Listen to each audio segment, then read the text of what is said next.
Alhamdulillah wassalatu wassalamu ala Rasulillah nabiyina Muhammadin wa alihi wa sahbihi wa man walah. Asyhadu an la ilaha illallah wahdahu la syarikalah wa asyhadu anna Muhammadan abduhu wa rasuluhu wa ba'd. Ayo ikhwah, pada kesempatan kali ini kita akan mempraktekkan bagaimana tata cara wudu Nabi Shallallahu Alaihi Wasallam. Namun sebelumnya ketahuilah bahwa wudu mempunyai keutamaan yang agung di sisi Allah Subhanahu Wa Taala. Di antara keutamaannya bahwa berwudu bisa menggugurkan dosa-dosa. Sebagaimana dalam riwayat Imam Muslim, bahwa tidaklah seseorang hamba mencuci kepalanya, wajahnya, kecuali akan keluar dosa-dosanya bersama tetesan terakhir dari air wudunya tersebut. Tidaklah ia mencuci tangannya, demikian pula kakinya, demikian pula kepalanya, kecuali akan dosanya akan berguguran bersama tetesan terakhir daripada air wudu yang menetes dari anggota wudunya tersebut. Di antara juga bahwa kita dianjurkan untuk menjaga wudu, dan itu sifat seorang mukmin. Beliau bersabda, wala yuhafidhu 'alal wudu illal mu'min. Dan tidaklah yang bisa menjaga wudunya kecuali seorang mukmin. Dan sudah kita ketahui bahwa wudu adalah syarat sahnya salat. Berarti betapa pentingnya kita belajar tentang bagaimana tata cara wudu Nabi Shallallahu Alaihi Wasallam. Berikut ini kita akan mempraktekkan bagaimana wudu Nabi Shallallahu Alaihi Wasallam dengan menggunakan keran yang insya Allah kita akan berburu darinya. Dan perlu kita ketahui bahwa Nabi Shallallahu Alaihi Wasallam tidak suka berlebih-lebihan dalam menggunakan air. Beliau bersabda, iyyakum wal israf, jauhi oleh kamu berlebih-lebihan. Wa in kunta ala nahri jarin, walaupun kamu di air sungai yang mengalir. Dan sebutkan dalam hadis riwayat Abu Daud adalah Rasulullah SAW berwudu dengan satu mud saja. Maka dari itu kita jangan sampai masuk ayat innal mubadzirina kanu ikhwana syayatin. Sesungguhnya orang-orang yang mubadzir itu, yang berlebihan itu termasuk teman-temannya syaitan.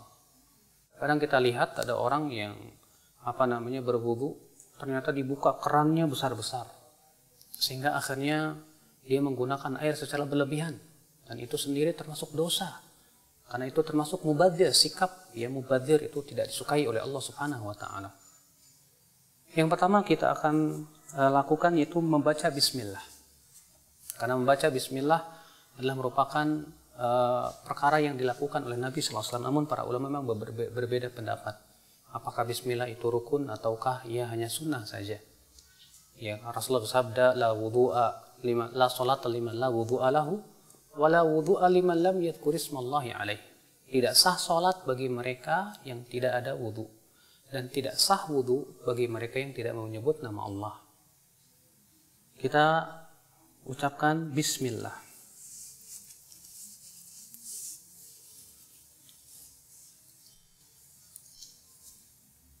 Bismillah, kemudian kita cuci tangan kita 3 kali.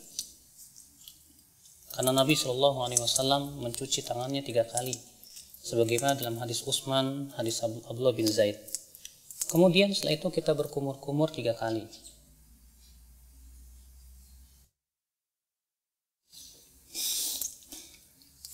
Ketika berkumur-kumur, kita ambil satu telapak tangan, kemudian kita masukkan air ke mulut, lalu ke hidung sekaligus.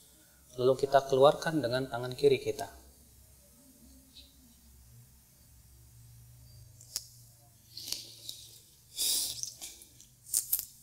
Kita lakukan itu 3 kali.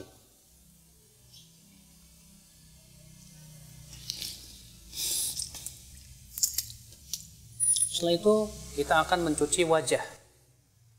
Dan batasan wajah terjadi ikhtilaf para ulama, apakah wajah itu dari sini ke sini, dan ini pendapat jumhur, itu mulai dari daging yang menyembul di sini, di telinga, sampai kepada ini.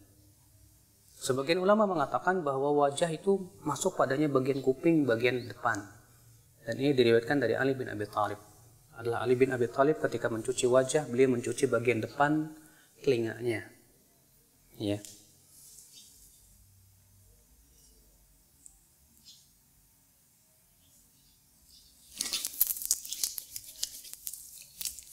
Dan dalam riwayat Ibnu Abbas adalah Ibnu Abbas ketika mengambil air dari telapak kanannya, beliau iringkan dengan telapak kirinya, kemudian beliau mengusap atau mencuci wajahnya. Kemudian dilakukan itu 3 kali.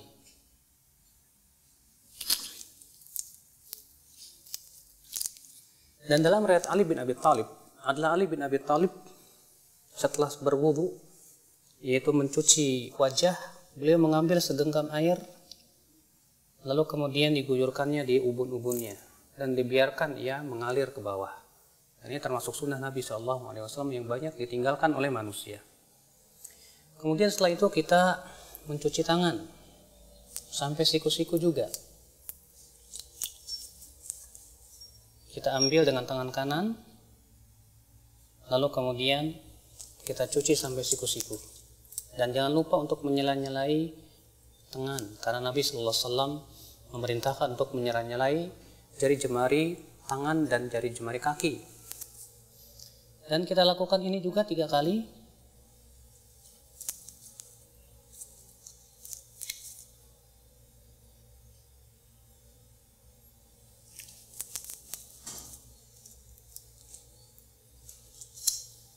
Kemudian setelahnya sebelah kiri.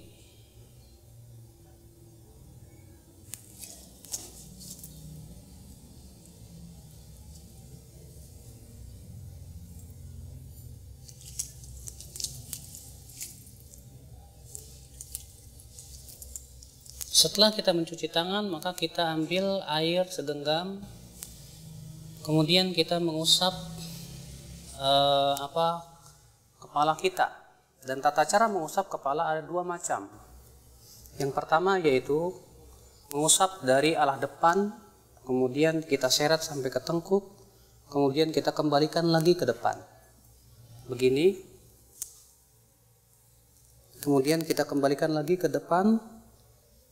Lalu kemudian kita masukkan jari kita ke dalam telinga, lalu kita usap bagian belakangnya. Seperti ini. Karena Rasulullah mengatakan al-udhunan minar ra's. 2 telinga itu bagian daripada kepala. Jadi ini cara yang pertama, itu dari arah depan. Kita kemudian tarik ke mana? Ke tengkuk. Kemudian kita kembalikan lagi ke bawah, ke depan. Kemudian kita masukkan, lalu kita usap bagian luar telinga. Ini cara yang pertama. Adapun cara yang kedua, itu yang disebutkan dalam hadis riwayat Abu Daud juga dari hadis Rubai', bahwa adalah Rasulullah SAW mengusap kepalanya wala yughayyir min sya'ri syai'an. Beliau tidak merubah bentuk rambutnya sama sekali. Ditafsirkan oleh para ulama, yaitu mengusap rambutnya mengikuti alur rambut sehingga tidak merubah. Sebab kalau kita mulai dari depan seperti ini, kemudian ke belakang, tentu rambutnya akan acak-acakan. Tapi Rasulullah SAW pernah melakukan supaya rambutnya tidak acak-acakan, itu dengan cara apa? Beliau mengikuti alur rambut, ya, dan mengusapnya hanya sekali saja. Itu dengan dalam riwayat Imam Ahmad bin Hanbal, beliau memberikan contoh, diambil air, kemudian dimulai dari tengah, lalu ke depan, kemudian dimulai dari tengah, lalu ke belakang. Ini yang dicontoh oleh Imam Ahmad bin Hanbal. Maka ini kata Al-Imam Al-Khattabi, khusus bagi mereka yang mempunyai rambut yang panjang. Ketika ia berwudu, ia tidak ingin rambutnya berubah. Maka pada waktu itu kita cukup usap kepala kita sesuai dengan alur rambut, sehingga rambut itu tidak acak-acakan. Ini subhanallah juga banyak tidak diketahui oleh banyak kaum muslimin, padahal hadisnya sahih atau hasan, dihasankan oleh Syekh Albani rahimahullah. Dan dalam riwayat Muawiyah ketika mengusap kepalanya, itu beliau menggunakan cara seperti ini. Diambilnya air, kemudian air ini diguyurnya di ubun-ubun, kemudian diusapnya. Seperti ini. Dan ini pun juga dilakukan oleh Rasulullah SAW. Dan itu boleh kita lakukan sekali-kali, karena itu juga dilakukan oleh Rasulullah SAW. Kemudian setelah itu kita akan mencuci kaki. Kita akan cuci kaki dan kita sela-selai dengan jari kelingking. Dalam riwayat Abu Daud demikian, Rasulullah SAW menyela-nyelanya dengan jari kelingking. Kemudian kita cuci sampai mata kaki. Kita lakukan itu 3 kali. Kemudian sebelah kiri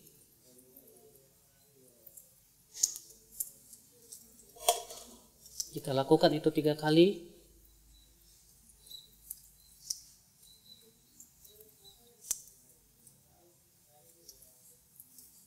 Selesai sudah berwudu. Lalu kemudian setelah berwudu dianjurkan kita mengucapkan asyhadu an la ilaha illallah wahdahu la syarikalah wa asyhadu anna Muhammadan abduhu wa rasuluh. Bisa ditambahkan Allahumma ij'alni minat tawwabin waj'alni minal mutatahhirin. Dan disebutkan dalam riwayat Tirmidzi, Rasulullah SAW juga mengajarkan doa lain. Ya, setelah wudu, yaitu subhanakallahumma bihamdik asyhadu an la ilaha illa anta astaghfiruka wa atubu ilaik. Rasulullah, siapa yang membaca ini setelah wudunya, maka akan distempel dan tidak akan pecah selama-lamanya sampai hari kiamat. Subhanallah. Rasulullah mengatakan, siapa yang mengucapkan setelah wudunya asyhadu an la ilaha illallah wahdahu la syarikalah wa asyhadu anna Muhammadan abduhu wa rasuluh, maka akan dibukakan untuk dia 8 pintu surga. Dia bisa masuki 8 pintu surga itu dari pintu mana saja dia masuk. Masya Allah. Lalu kemudian disunahkan kita untuk sholat 2 rakaat. Disebutkan dalam hadis Bilal, Rasulullah bersabda, ya Bilal, bima sabaqtani ilal jannah, dengan apa engkau mendahuliku ke dalam surga? Kata Bilal, wahai Rasulullah, tidaklah aku berhadas kecuali aku sholat 2 rakaat. Kata Rasulullah, dengan 2 itu kamu masuk surga. Subhanallah. Ini keutamaan yang agung ya akhul Islam.